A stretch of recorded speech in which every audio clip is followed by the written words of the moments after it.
Pessoal, dando continuidade, que deu um erro ali, aqui continuando o exercício número 4. Dispõe-se de 4 esferas metálicas, P, Q, R e S. Sabe-se que P repele Q. Então, esse a professora fez um passo a passo bem legal para vocês. Então, vocês têm 4 cargas, certo? Aí ele fala que P, né, repele Q. A professora colocou aqui embaixo. Se ele repele, quer dizer que eles têm sinais iguais, certo? Então, esquece esses sinais que a professora colocou em cima. Então, só considerem aqui. Então, se eles se repelem, eles têm sinais iguais. Aí fala que P atrai o R, esse que é o R, tá? Se ele atrai, quer dizer que eles têm sinais diferentes. E que o R repele o S e que, se ele repele, são sinais iguais. Por fim, ele diz que o S é positivo. Aí eu volto fazendo o jogo de sinal, ó, sinais. Se ele se repele, quer dizer que eles têm sinais iguais. Se esse é positivo, então esse também é positivo, certo? Se esse atrai esse, então eles têm sinais contrários. Então, se aquele é positivo, esse é negativo. Nesse outro caso aqui, se vocês perceberem, aí ele fala que o P é negativo, certo? De acordo com aquilo ali. E ele repele o outro, então eles têm sinais iguais. Logo, o valor do Q é negativo, certo? Se o valor do Q é negativo, a resposta certa é a minha letra D, certo? A questão correta é que Q tem a carga negativa, ok? No exercício número 6, ele fala assim, atritando dois corpos. Então, o que eu tenho que saber referente a esse atrito que ele está falando ali? Eu tenho que lembrar que o atrito, ele faz o seguinte, ele tem sempre o mesmo módulo, mas sinais contrários. Se eu lembrar disso daqui, referente ao atrito, né, que o atrito é isso daqui, que ele tem mesmo módulo e sinais contrários, vocês vão chegar na resposta da letra B, que seria, necessariamente, as cargas adquiridas são as mesmas de módulo e sinais contrários, certo? No exercício 7, vocês vão perceber que aparece assim. Caminhões-tanque andam com uma corrente arrastando pelo chão. Por que ele anda arrastando pelo chão, né? Então, nós sabemos que é para descarregar a eletricidade que aparece na superfície devido ao atrito com o ar. Resposta certa, letra B. No número 8, vocês vão perceber que aparece assim.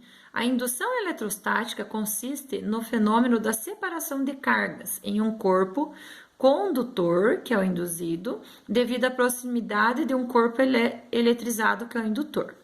Então, o que vai acontecer? Preparando-se para a prova de física, um estudante anota em seu resumo os passos a serem seguidos para eletrizar um corpo neutro por indução e a conclusão a respeito da carga adquirida por ele é: ele fez esses passos. Só que daí aparece para vocês ali a conclusão. No final do processo, o induzido terá adquirido cargas de sinais iguais às do indutor. Ao mostrar o resumo para o seu professor, ouviu dele que para ficar correto, ele deverá. Então, o que temos que pensar? Para que, então, ó, é um resuminho para vocês entenderem. Para que o induzido fique carregado, então, para que ele continue carregado, primeiro ele precisa ser desconectado da Terra para depois o indutor seja afastado. Então, primeiro eu tenho que desconectar da Terra para depois afastar ele. A carga elétrica adquirida por um condutor neutro em uma eletrização por indução tem sinal contrário ao corpo aproximado. Então, diante de tudo isso daqui, eu tenho que falar para ele, né, que ele deverá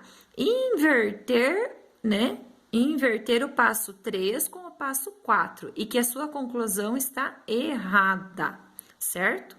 Para que fique correto, ele tem que fazer isso daqui, de acordo com isso que a professora acabou de falar.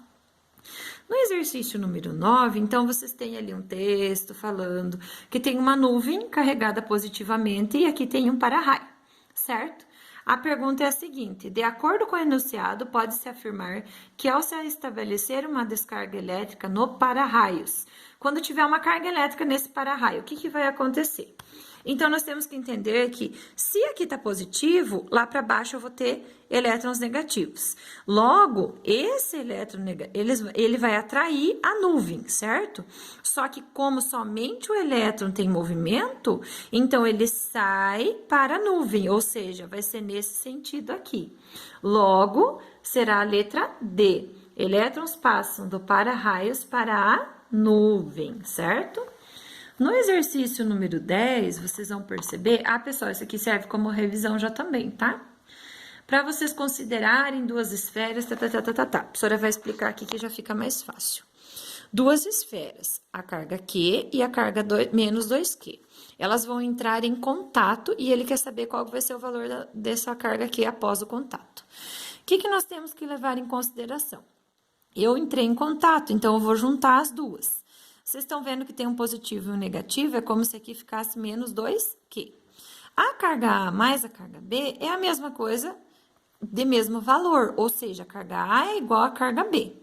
Se eu fizer a carga A igual a carga B, eu vou usar só, digamos, a carga A, certo? O que eu tenho que fazer? Esferas são iguais. Se as esferas são iguais, eu passo esse daqui para cá, certo? E essa minha aqui fica negativa, ou seja, ocorre a troca de lugares aqui. Ou eu posso entender assim, esse tá menos, passa para cá, mais, né? Aí, o que vocês vão fazer? Vai ficar desse formatinho aqui. Ó, o menos 2Q passou para lá mais, esse tava mais com menos, certo? Aí, pessoal, o que vai acontecer? Esse daqui, eu quero achar o valor dessa carga. Então, ele tá multiplicando, ele vai passar aqui embaixo dividindo. Logo, o valor da carga A, depois disso tudo, vai ser negativo, Q sobre 2. Ou seja, é só a inversa desse valor aqui. Tá bem? Ele estava multiplicando, ele passa dividindo e acaba aqui. Na próxima aula, a professora continua, tá? Explicando para vocês.